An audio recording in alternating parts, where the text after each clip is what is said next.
Remue ménage. Remue ménage.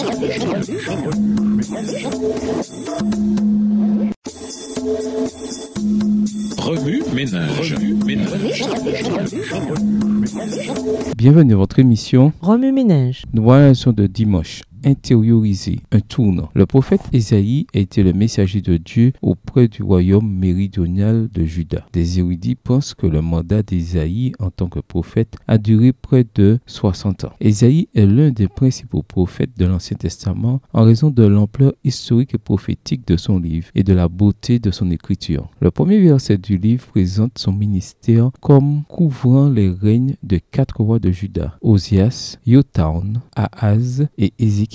Le ministère du prophète commença à la mort du roi Osias, Ésaïe 6, verset 1, qui survint vers 740 avant Jésus-Christ, et signala un point tournant dans l'orientation de la nation. À la même époque, les Assyriens développaient une présence militaire redoutable qui, un jour, allait balayer le royaume du Nord et emmener Israël captif en Assyrie. 2 Rois 17, verset 6. Au début du chapitre 6, on trouve Ésaïe au temple de Jérusalem, sans doute en train d'adorer Dieu. L'expérience le laisse presque sans voix. Dieu apparaît dans la salle de son trône céleste, très élevé, ponctue la scène, échangeant des louanges comme s'il essayait de se surpasser les uns les autres. Il chante « Saint, Saint, Saint, le Seigneur de l'univers ». La terre entière est remplie de sa glorieuse présence. Ésaïe 6, verset 3. Les fondations commencent à trembler et le temple se remplit de fumée. La scène est si bouleversante qu'Ésaïe s'écrie « Hélas, me voilà condamné au silence, car mes lèvres sont indignes de Dieu ». Verset 5.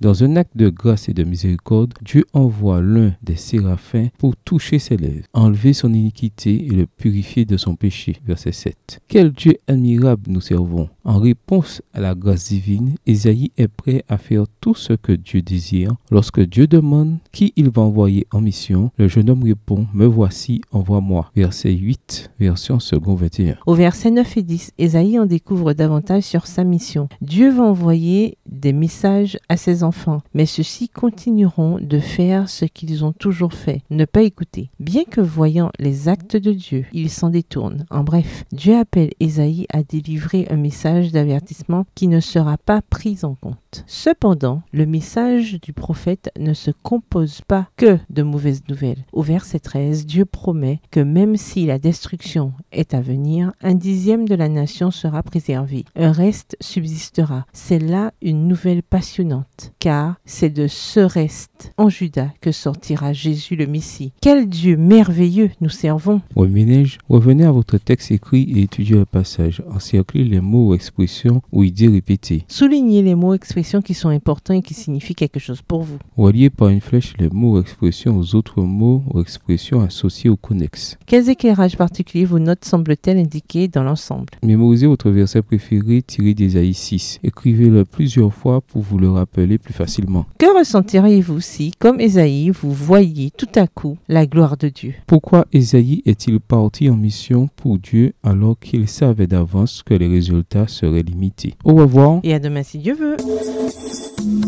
Remue ménage. Remue ménage.